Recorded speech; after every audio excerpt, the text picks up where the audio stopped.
एक वक्त में भोपाल सत्र न्यायालय में जज की कुर्सी पर बैठकर जिन आरोपियों को जेल की सजा सुनाई, आज उन्हीं के बीच में पूर्व जज गिरिबाला सिंह पहुंच गई है। अब वो केवल पूर्व जज नहीं रह गई हैं, कैदी संख्या बनकर रह गई हैं। आपको बता दें, अपने बेटे समर्थ सिंह के साथ गिरिबाला सिंह को 14 दिन की न्यायिक हिरासत में भेजा गया है। हालांकि उन्हें दूसरे कैदियों से अलग रखा गया है, लेकिन रखा आम कैदियों की तरह ही गया है। विस्तार से इस रिपोर्ट में आपको हम बताएंगे। नमस्कार, आप देख रहे हैं एमपी तक और मैं हूं आपके साथ आकांक्षा ठाकुर। मध्य प्रदेश की राजधानी भोपाल में ट्विशा शर्मा की मौत का मामला लगातार चर्चा में है। इस पूरे मामले में आपको बता दें, ट्विशा की सास पूर्व जज गिरिबाला सिंह और उनके पति समर्थ सिंह को कोर्ट ने न्यायिक हिरासत में 16 जून तक के लिए जेल भेज दिया है।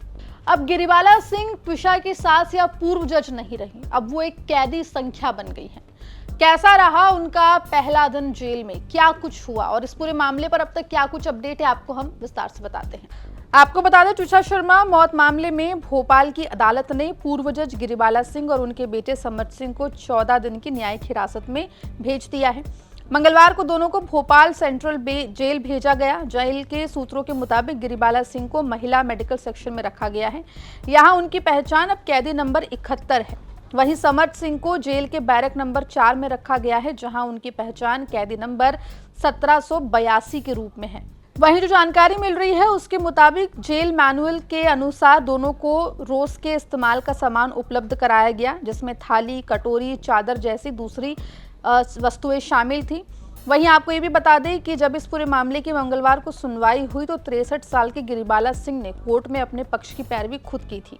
सुनवाई के दौरान उन्होंने अपने और ट्विशा शर्मा के परिवार की ओर से पेश हुए वकील अनुराग श्रीवास्तव के बीच में तीखी बहस भी देखने को मिली थी। गिरिबाला सिंह ने यह भी आरोप लगाया था कि जबलपुर जिला कोर्ट परिसर में उनके बेटे समर्थ सिंह के साथ धक्का मुक्की और हाथापाई की गई। इस पर अनुराग श्रीवास्तव ने जवाब देते हुए कहा था कि यदि ऐसा कोई घटनाक्रम हुआ है तो कोर्ट परिसर के सीसीटीवी फुटेज की जांच कराई जानी चाहिए। इसके बाद दोनों पक्षों के बीच में काफी आरोप प्रत्यारोप भी हुआ था।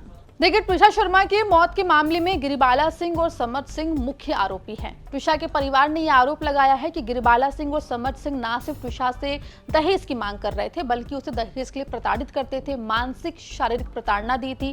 ट्विशा के गर्भपात को लेकर भी परिवार ने आरोप लगाया है कि ट्विशा के चरित्र हनन करते हुए ट्विशा को उन्होंने मैनिपुलेट किया, जिसके बाद ट्विशा गर्भपात कराने के लिए तैयार हुई थी। इतना ही नहीं, परिवार ने सीबीआई को सौंपी एफआईआर में यह भी शिकायत की है कि जब ट्विशा समर्थ की शादी हो रही थी उस वक्त विदाई के समय गिरिबाला सिंह ने 2 लाख रुपए की रकम की मांग की थी, जिसको देने के बाद ही विदाई ट्विशा की हो पाई थी। इस पूरे मामले में गिरिबाला सिंह ने अपना पक्ष खुद रखा है। जेल में काफी गहमा-गहमी हुई थी। गिरिबाला सिंह जेल में चिल्लाते हुए कहती हुई दिखाई दी थी कि उनका मीडिया ट्रायल कराया जा रहा है। कई शिकायतें करती हुई दिखाई दी थी गिरिबाला सिंह, लेकिन फिलहाल गिरिबाला सिंह अब उस जेल में मौजूद है जहां पर उन्होंने कई आरोपियों को भेजा है। ऐसे में गिरिबाला सिंह ने जेल में अपनी सुरक्षा की भी मांग की थी, जिसकी वजह से उनके बेटे समर, जो कि पेशे से वकील हैं, और गिरिबाला सिंह, जो कि पूर्व जज हैं, दोनों को बाकी कैदियों से अलग रखा गया है। और उनको ये भी बताया जा रहा है कि जेल में जो भी कार्रवाई होती, दिनचर्या होती, उस हिसाब से ही उनके साथ भी वैसी ही दिनचर्या जो है वो फॉलो कराई जा रही है। फिलहाल आपको बता दें, ट्विशा शर्मा मामले में सीबीआई अपनी जांच लगातार कर रही है। माना जा रहा है कि सीबीआई कुछ और लोगों से पूछताछ कर सकती है। अगर सीबीआई को जरूरत पड़ेगी तो वो गिरिबाला सिंह और समर्थ सिंह से दोबारा पूछताछ करेगी। उधर ट्विशा शर्मा के दूसरे पोस्टमार्टम रिपोर्ट में क्या कुछ निकला है, ये जानकारी अभी तक सार्वजनिक नहीं हुई है। सूत्रों के हवाले से खबर जो आ रही है उसके मुताबिक ट्विशा की सेकंड पोस्टमार्टम की रिपोर्ट जो है वो तैयार हो गई है और सीबीआई के कब्जे में है। अब ऐसे में देखना होगा कि सेकंड पोस्टमार्टम रिपोर्ट में क्या कुछ निकलकर सामने आता है।